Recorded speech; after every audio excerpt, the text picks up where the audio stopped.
ஆறு முகத்தில் அருள் காட்டி ஒரு பார்வையில் வாழ்க்கை மாற்றும் தெய்வமே, நான் விழுந்த நேரத்திலும் என்னை விட்டு போகாத துணையே, ஓம் சரவணபவா என்று சொன்னாலே உள்ளம் முழுக்க தைரியம் பிறக்குது முருகா. எதிரிகள் முன் நின்றாலும் உன் வேல் முன் யாராலும் நிற்க முடியாது. கண்ணீரோடு அழைத்தவனை கைவிடாத கருணை கடலே, தோல்வியை வெற்றியாக மாற்றும் பழனிமலையின் அரசே, நம்பிக்கையோடு உன்னை பிடித்தவனை நடுவில் விட்டுவிட மாட்டாய் முருகா. வேல் வேல் முருகன் என்ற நாதம் வாழ்க்கையை எழுப்பும் சக்தி. என் பாதை இருளாக இருந்தாலும் உன் பெயர் சொல்லும்போது வெளிச்சம் பிறக்குது முருகா.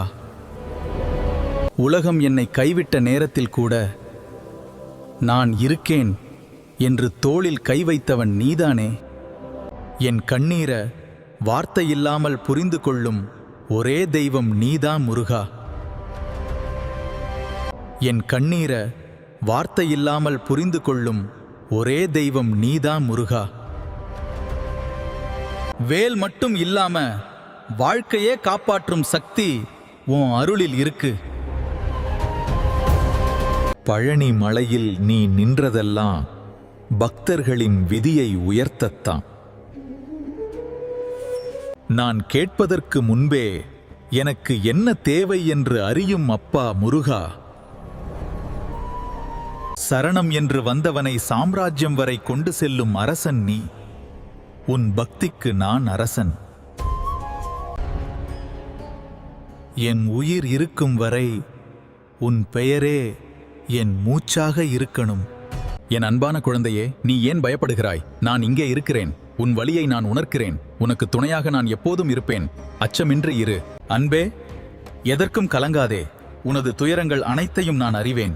உன் துயரங்களை என்னிடம் கொடுத்துவிட்டு நிம்மதியாக எப்போதும் உன்னுடன் இருக்கிறேன். அன்புள்ள பக்தா, கலங்காதே. உன் துயரங்கள் நீங்கும், பயம் அகலும்.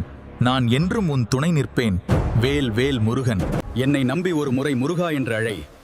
உன் பாதையை தடுத்து நிற்கும் இருளை நான் உடைத்து விடுவேன். உன் காலம் வரும்.